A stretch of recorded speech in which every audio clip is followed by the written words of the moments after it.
When people think of the Game Boy, they usually think of cut-down versions of console games, trading quality and content in exchange for portability. And while this was the case for a lot of games, it's not really universal. I mean, you can play around the limitations of any console and still be able to create amazing games. So I've looked around the library and found 12 amazing Game Boy hidden gems that were too advanced for their time. Let's go! Survival Kids, Stranded Kids, 1999. This game feels like a direct precursor to the modern indie survival boom of games like Don't Starve. You wash ashore on a deserted island with nothing but a knife and a backpack, and the game trusts the player to explore, fail, and learn without being overbearing. The technical sophistication lies in how it forces you to plan. Not only do you have to organize your next steps based on your survival meters, which are balancing fatigue, hunger, and thirst to make sure you survive the next day, but you also have to prepare for the outing. If you want to explore a cave or a dungeon, you can't just run in. You have to pack a canteen and enough food to survive the trip, all while being careful not to eat poisonous mushrooms. It even features dynamic time where time passes as you move, so you have to keep an eye on the time and make sure you're not alone when night falls. Star Ocean Blue Sphere, 2001, a direct sequel to the PlayStation game The Second Story. The game manages to port almost every high-end mechanic from the home console onto a 4MB handheld cartridge. The game features a fully real-time side-view battle system that mimics its big brother on the PS1. 3 party members move, attack, and use special abilities simultaneously against enemies, with the battle screens featuring large, detailed sprites. It even manages to include private actions, the series' signature relationship system, which affects the story and ending based on how you interact with your 12 different playable characters. Blue Sphere replaces traditional experience points with a massive shared pool of skill points. You can choose to upgrade anything from combat stats to create feats, a robust crafting system that lets you forge your own weapons, medicine, and armor. With an expansive story and lots of dialogue, it's a deep, mechanically complex, full-on JRPG game on the Game Boy. Warlocked, 2000, a fully functional real-time strategy game on the GBC. While the hardware lacked a mouse, the game implemented an intuitive drag box selection and fog of war system that mimicked PC RTS favorites like Warcraft. It managed to render dozens of independent units and buildings and has 20 unique warlocks, each a hero unit with unique and powerful spells that can do anything from screen clearing power attacks to more utility stuff like scouting. There are 2 distinct campaigns, one where you play as the humans and another where you play as the beasts. The game also has a surprisingly crisp voice acting engine that allowed units to acknowledge commands verbally, helping with readability and maintaining control on such a small screen without having to fill it with text. It provided a 16-bit PC experience on an 8-bit handheld, long before games like Fire Emblem made mobile real-time strategy games more mainstream.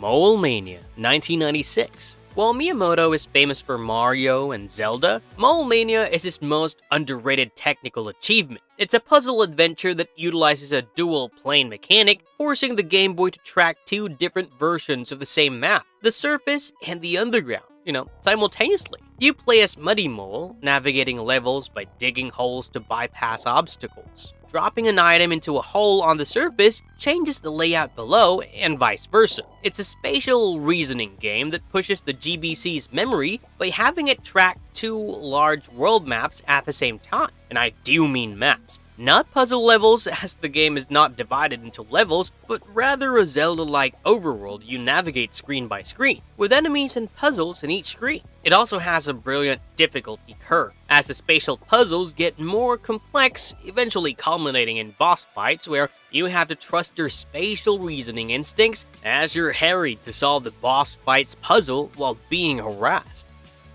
The Frog for Whom the Bell Tolls, 1992. It's kinda like Zelda, except it's a genre-bending adventure that switches between top-down exploration, 2D side-scrolling platforming, and even a faux turn-based system. The majority of the game is a top-down adventure, very much like Zelda. But, unlike Zelda, when you bump into an enemy, it switches to a combat screen where you and the enemy automatically duke it out. You can choose to use items and flee, but the point is that the combat is based entirely on stats, and so you have to plan the combat encounters around that. To spice things up further, the player can turn into a frog or a snake, and each form changes how you interact with the world. The frog can jump high and eat insects to regain health, while the snake can squeeze through tight gaps and turn enemies into blocks. Dungeons and caves completely switch the perspective and turn into a side-scrolling platformer, and you can even read signs and talk to NPCs. This game seems to want to be every game, and it works.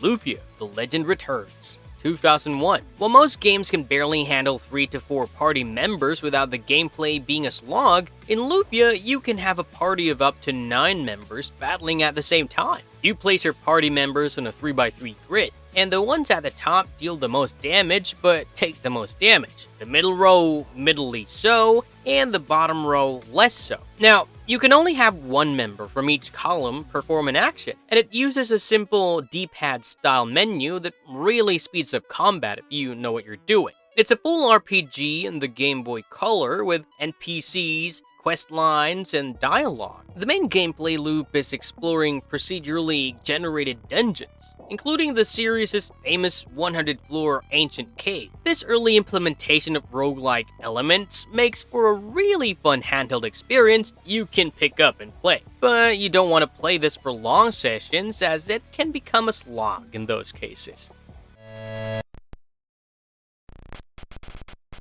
Bionic Commando, Elite Forces, 2000. Everybody loves a good grappling hook in games, and I didn't believe it was possible to make a fun and fluid grappling hook mechanic on the Game Boy until I saw this. The game totally replaces the jump button with a grapple hook you can shoot out in 8 directions to climb up, down, and swing across gaps. Honestly, it plays just as smoothly as the SNES version of Bionic Commando, with large sprites who have lots of smooth, fluid animations running at what feels like 60 FPS. This is probably the smoothest run-and-gun game on the Game Boy. The game also features a Super Mario Bros. 3 style overworld mission select, as well as Metal Gear style codec calls to relay story and dialogue. The game also features a variety of other gameplay modes, such as the occasional top-down shooter segments, and my favorite, the sniper missions, where you're scoped down and have to take out targets in a first-person perspective.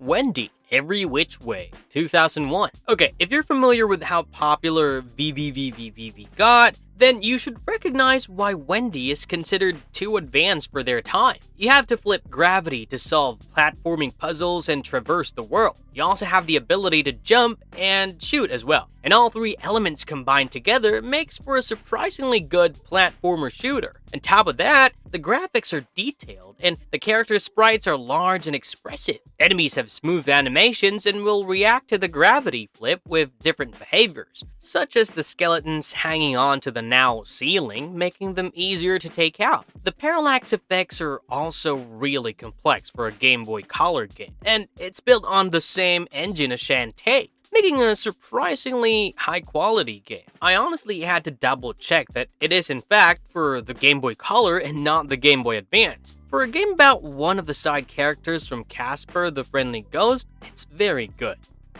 X, 1992. X, also known as Lunar Chase, is probably the most technically marvelous game on the Game Boy.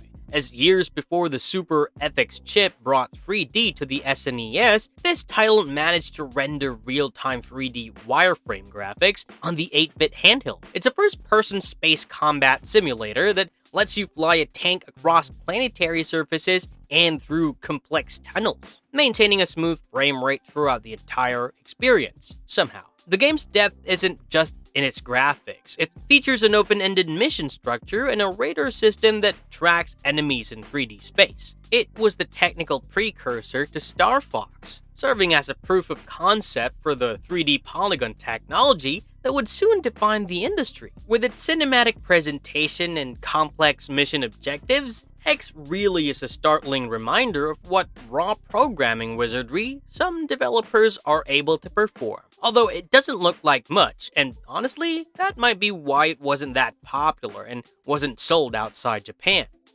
Alone in the Dark, The New Nightmare, 2001. Although I did complain that a lot of Game Boy games are just demakes of console games, that doesn't make every demake bad. I don't know how they managed to make a survival horror on the Game Boy, but they did, featuring high-fidelity, digitized pre-rendered backgrounds and character sprites that move through a fixed camera perspective, creating a sense of dread and cinematic scale that I can't believe you're actually getting out of a Game Boy. The game manages to fit nearly the entire console experience into a single cartridge, including the inventory management, complex puzzles, and the console version's flashlight mechanic. The game features detailed character portraits and many lines of dialogue, as well as a faux 3D movement through the environment. It utilizes a clever dithering technique to simulate light and shadow, allowing players to explore pitch-black environments with a beam of light, which doesn't sound like much now, but was a technical innovation back then, which is why it's considered too advanced for their time.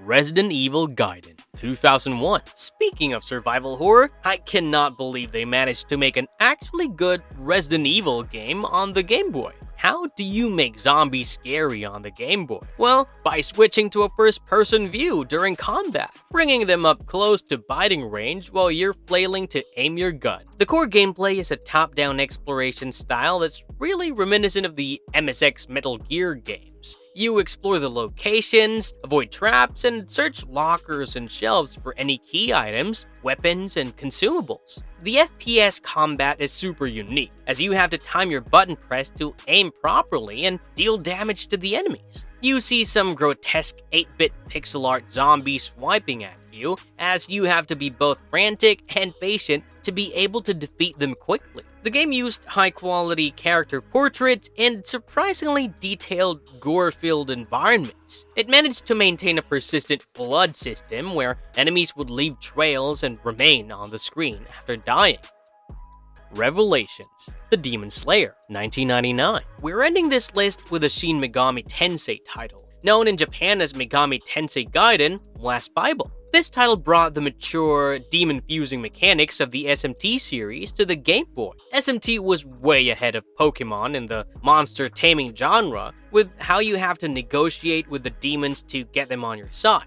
The game practically has everything the full console versions have, right down to the monster fusions, where you can fuse together two demons to create a completely different demon with shared stats and abilities. It managed to track a massive database of monsters and complex elemental affinities within the GBC's limited memory. With its dark, philosophical story and high-stakes turn-based combat, it provided a hardcore RPG experience that felt far more adult and complex than anything else in the handheld market. That said though, the story is fairly bog standard, and so is the overworld exploration and dungeon crawling. This is a game made for and appreciated by the SMT fans.